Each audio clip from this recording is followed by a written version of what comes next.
And I want more of the racers. Bring them to me. You know what I mean? I want to help them. I know what it was. This is the best place on earth. Well, best place in America. Yeah. Because I got buddies on the West Coast that are at the Ridge in Washington, and it's still cold and wet on the Yeah. ground. Oh, yeah. Where you can. Yeah. I'm wearing shorts. Yeah. You can go to Homestead right now. You can go to Jennings in North Florida. You're going to have a beautiful day. In Europe, I'm FaceTiming the dudes, and they're like, "You're in shorts." So this is the best place, in my opinion. Yes, to be. For if you want to get into the sport.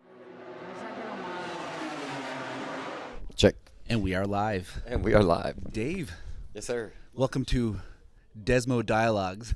Desmo, I like that. I mean, I don't know if I want to make it specific to Ducati, because that's kind of the realm I'm in. Yeah. Or track day economics.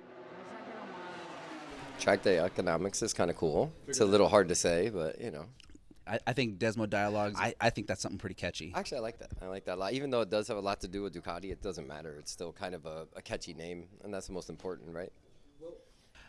What I wanted to do in this podcast is talk about, and here, if you don't understand, right now we're in a live dealership, so things are going to happen. We're going to get distracted. People are going to come in, want to buy that bike. Yes. Yeah. Do you want me to introduce myself first? Go ahead. Okay.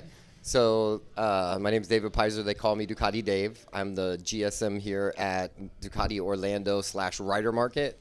I ran Ducati Sanford, where I met you, for 7 years. We got the #1 Ducati dealership 4 years after me starting in the whole North and South America. I ended up doing pretty well with Ducati and got to move over here. And now I'm running the whole store, not just Ducati, doing a little bit of everything. BMW, Indian, Royal Enfield, Stark.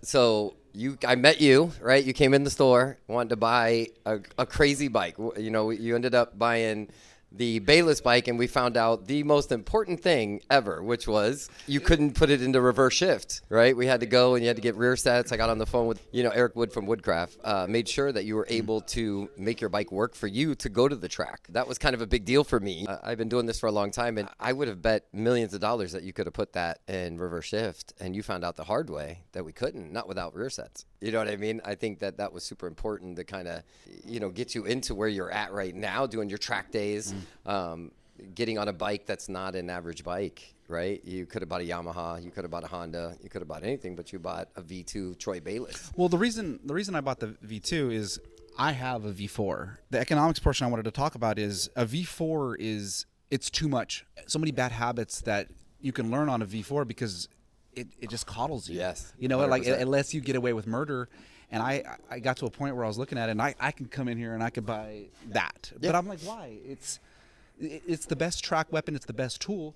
But really, I should be getting the V2 because I need to get back to basics. Yes, that's a back to basics bike. I need for versus 200 and something horsepower. I need 140, 150, 160, 100 and something horsepower, so I can get back to basics. And I mean that's just me. One of the things I wanted actually, what kind of customers? And I'm not talking dirt bikes or scramblers or monsters, but when you get people, do you get a lot of people come in for track? Most of our Ducati customers, let's start with there, and then we'll look at the BMW and et cetera. Most of the Ducati customers are people that have ridden most bikes, right? They've either been on track days or they've been riding. They've gone through the Japanese. They've gone through, different types of bikes, and they find their way to Ducatis because of the history, because of how adaptable they're are for the track. So the way Ducati explains it, they're race bikes for the street, not the other way around, where BMW, Yamaha, Kawasaki, everybody else are street bikes for the track, right? So I would say I don't have as much as I used to. I get a lot of guys who come in, buy the bike, and learn about the track and find out that Jennings is 3.5 hours away, Homestead's 3 hours away.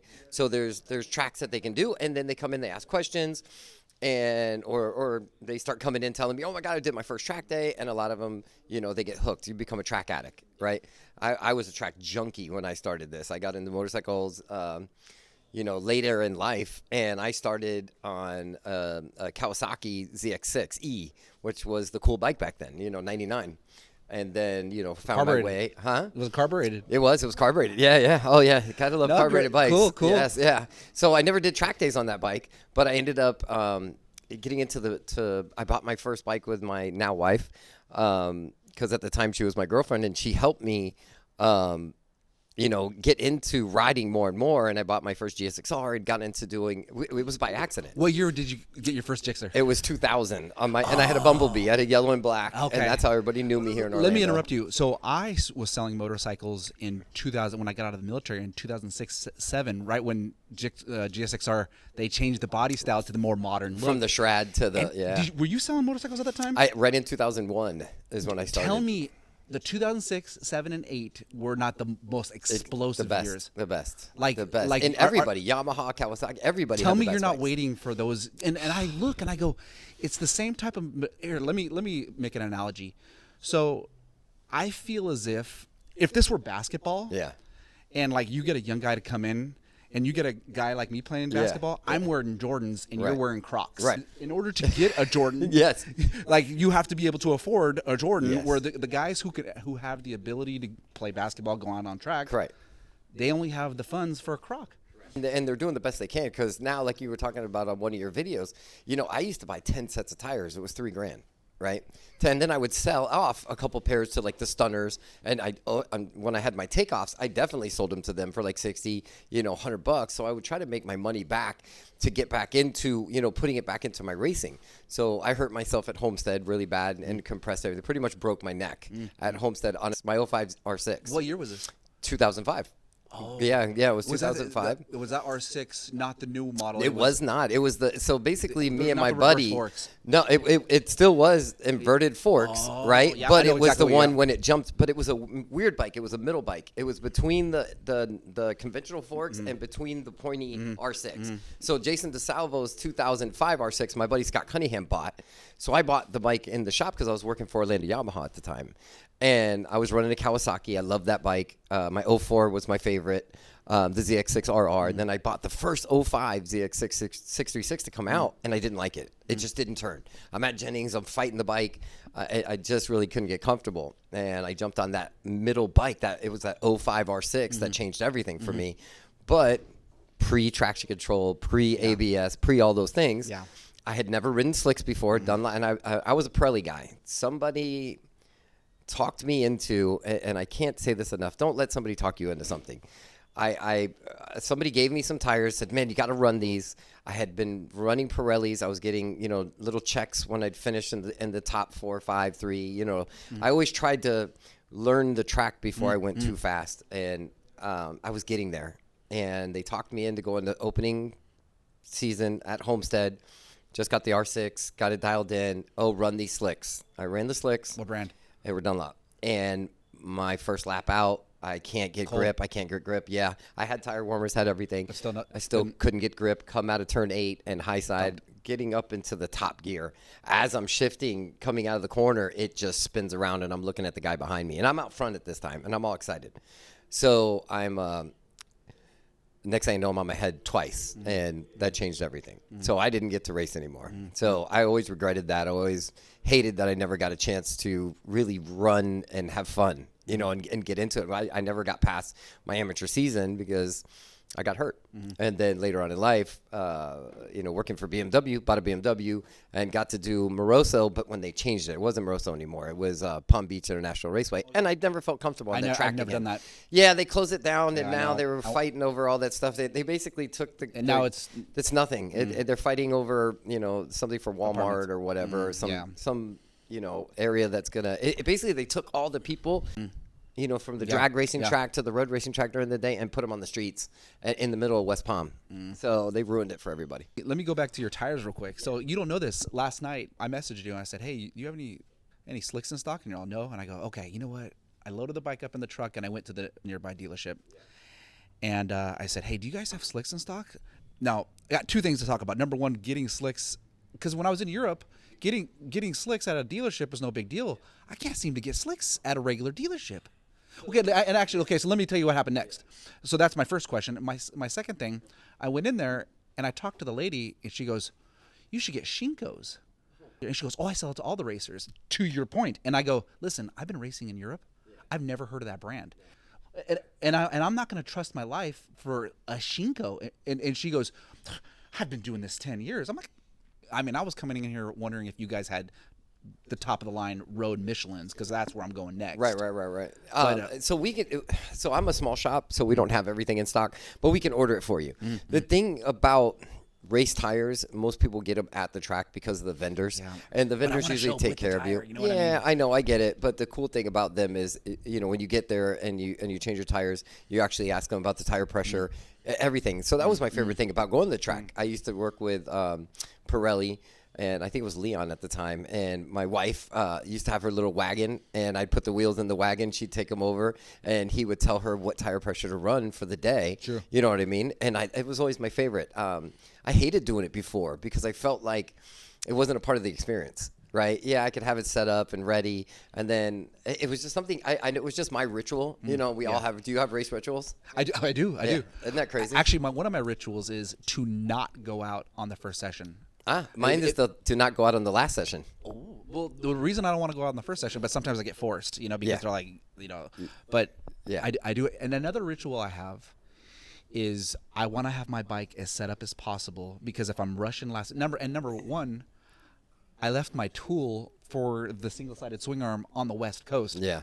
So I have no way of getting my tires off, so I have to swap it before I even get to the track. Yeah, makes sense. Makes sense. So if you order them through a dealership, we can get them for you. Okay. And then have them put on for you. And today's Tuesday, so we'll talk after this, and I'll get you with Alicia and see what we can find for you.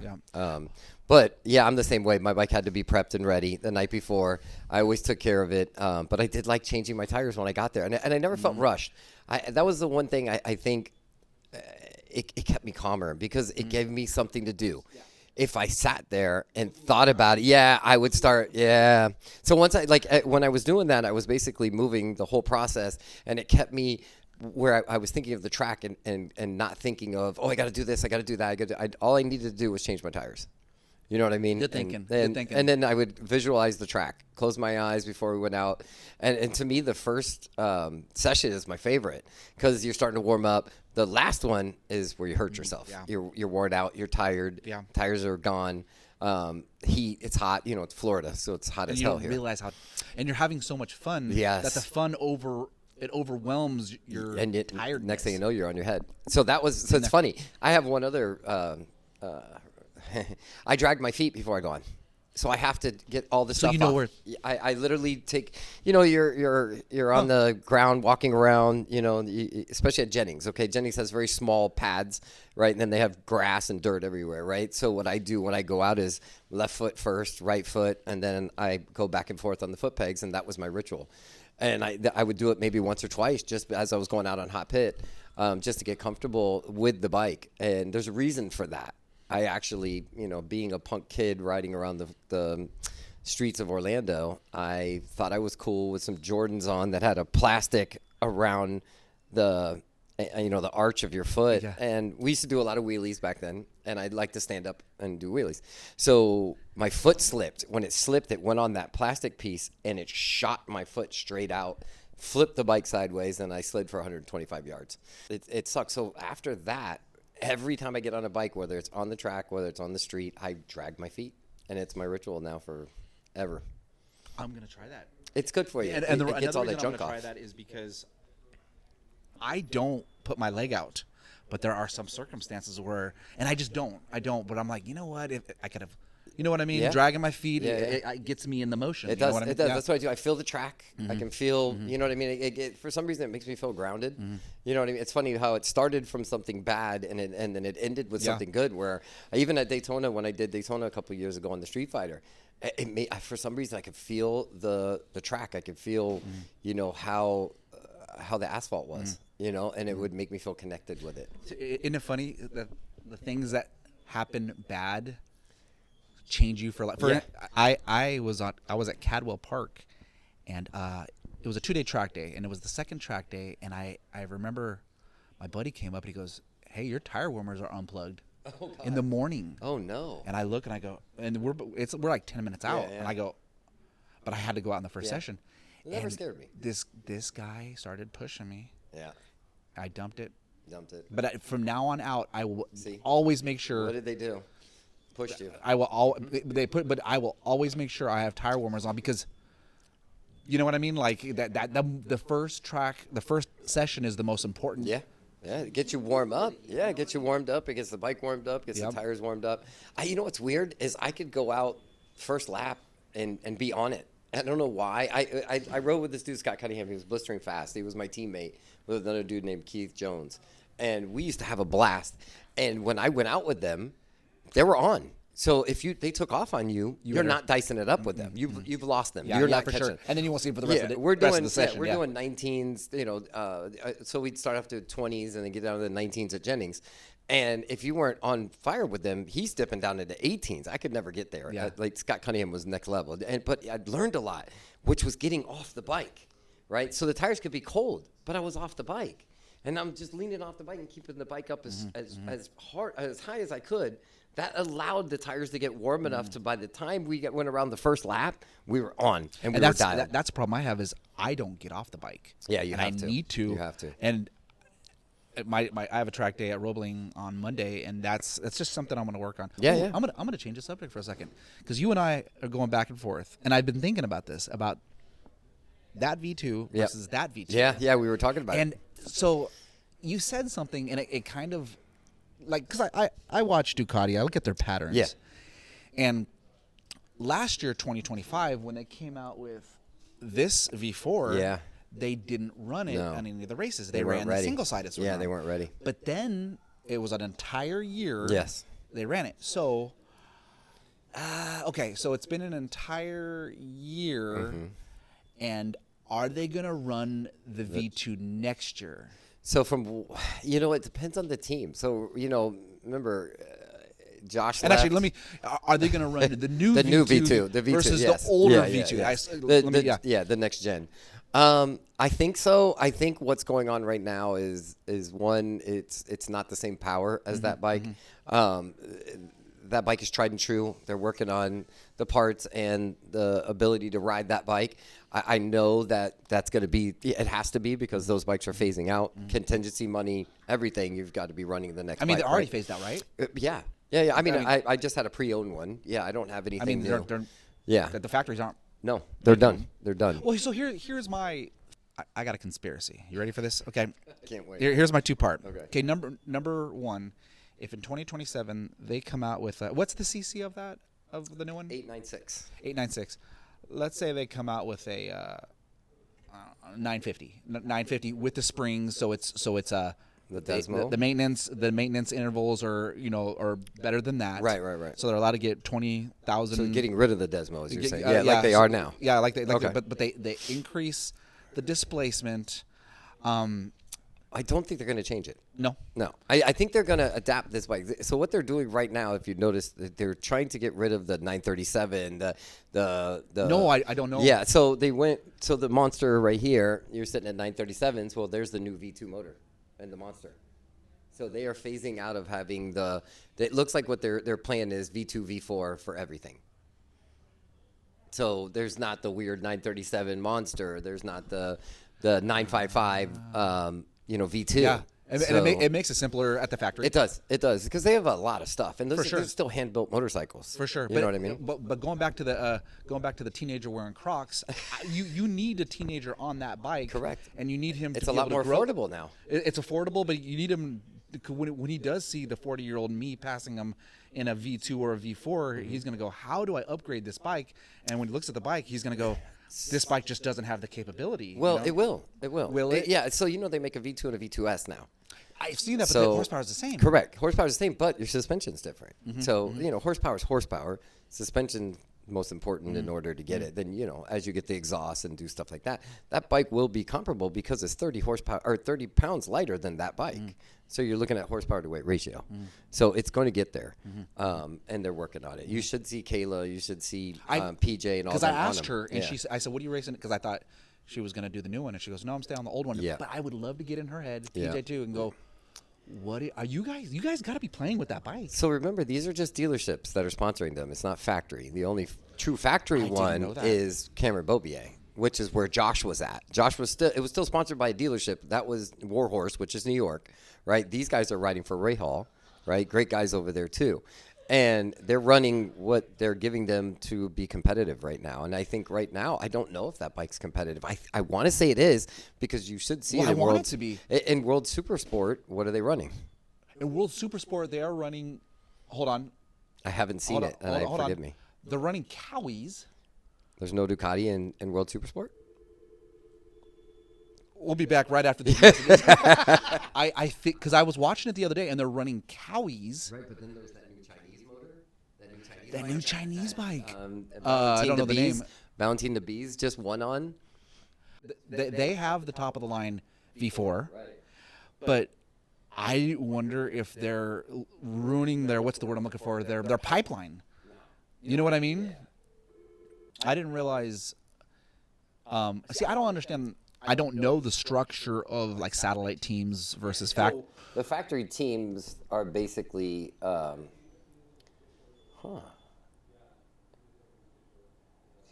The factory teams are the real factory teams. That's MotoGP and World Superbike. The World Superbike. And So then you don't have any America factory. is here, but it's done out of a dealership. It's an out of the Which dealership. is Warhorse. So That's the closest to the factory that we have here. Well, think about it.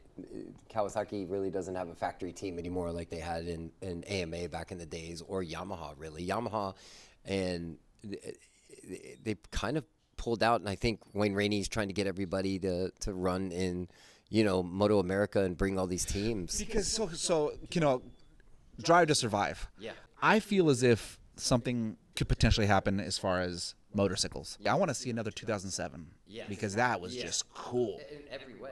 In every way. I don't see a V2 team On World Superbike. Super Sport. On World Because Super the big bike. Super Sports. Yeah. I don't. Maybe some off brands. Yeah, there is one. EAB Racing. What place is he in? I don't even Down know. the So what do they have, like R9s? Well, it looks like everybody's running, but the guy's on a V2. Yeah. Is it a new V2 or old V2? It's the new V2. Oh. Yeah, it's the new V2. It looks like they're working on them.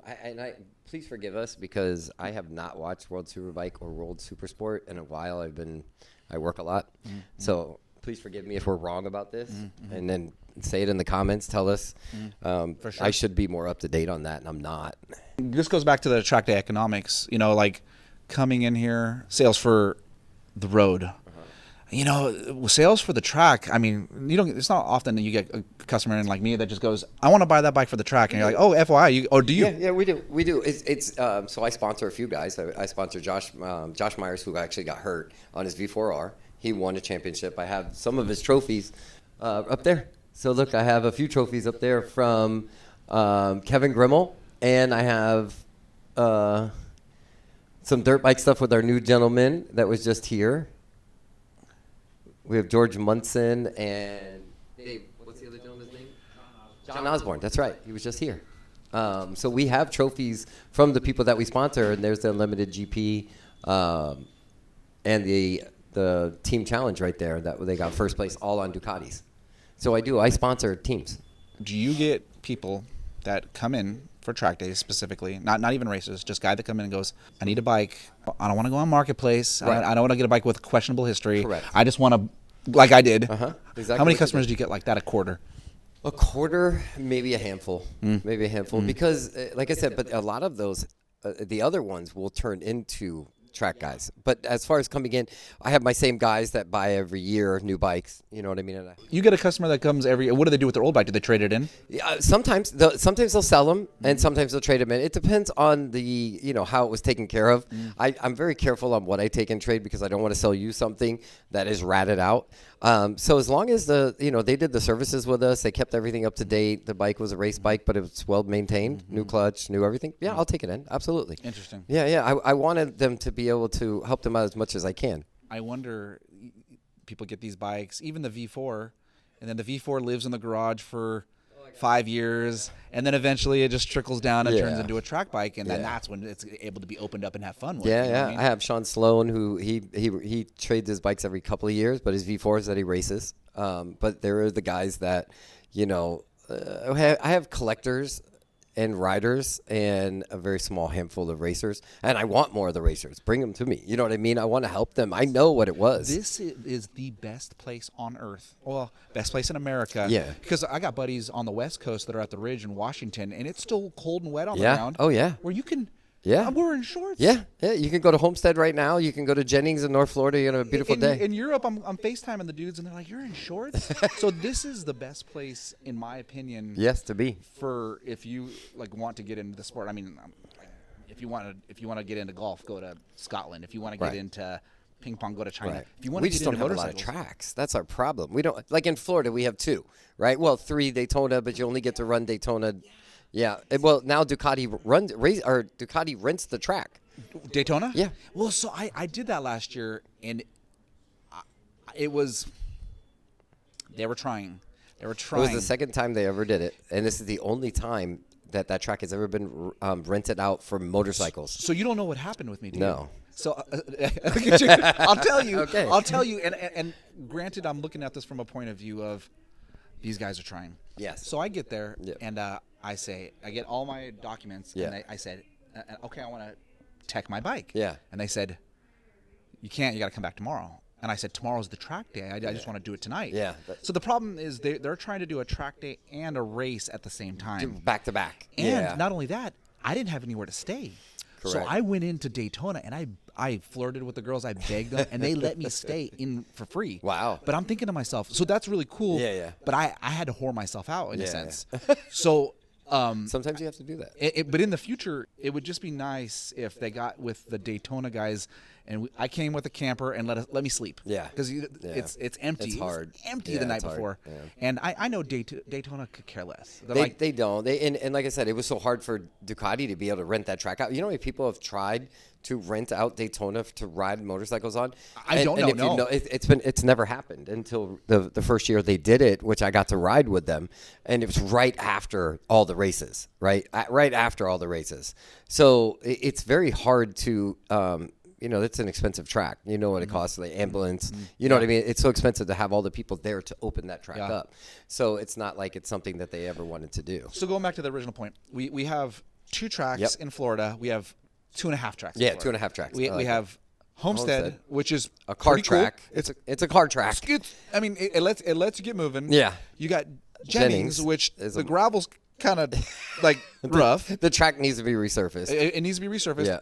You got Daytona, which if you show up with the wrong gearing, which I did, Yeah. I mean, I might need to have some maintenance done on my V4. Yeah. We've almost done one podcast. Did but we here, really? Holy cow. But let me. I don't know if you know this. I live in Tennessee. Yeah, part-time, right? Well, now I'm full time because I'm there now. Oh, okay. Right. No. So I'm now not in Florida. Oh, wow.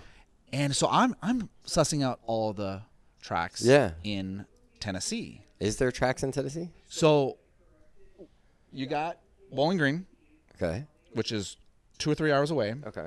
You got Barber, Yeah. which is 2 hours south. You got In Barber, Alabama?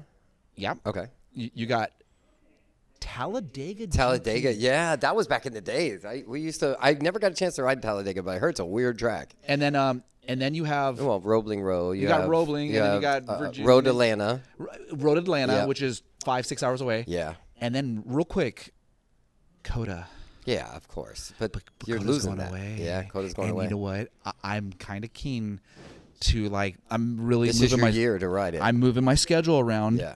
So that I can get to Coda. Yeah. And I don't know if I'm going to be able to make it happen. Because if I don't make it happen, I'm not You'll going to never make be it able to happen. ride it. Well, so we don't know really the truth because I know. it says it's only going to be done by clubs, right? So maybe one of the clubs will be a motorcycle club, but from what I heard, it's not. It's cars. So we'll see. But yeah, if it's your time, 2026 is your time to ride it. If not, you may or may not ever be able to get to ride that track. So this is the end of this podcast. And where I really want to go, if we have a second podcast, if we have enough time, I love being on track, but I love the economics, the business side Let's do it. of a motorcycle, of buying and purchasing a All right, motorcycle. let's And do it. thanks for watching. See you in a little bit. Peace.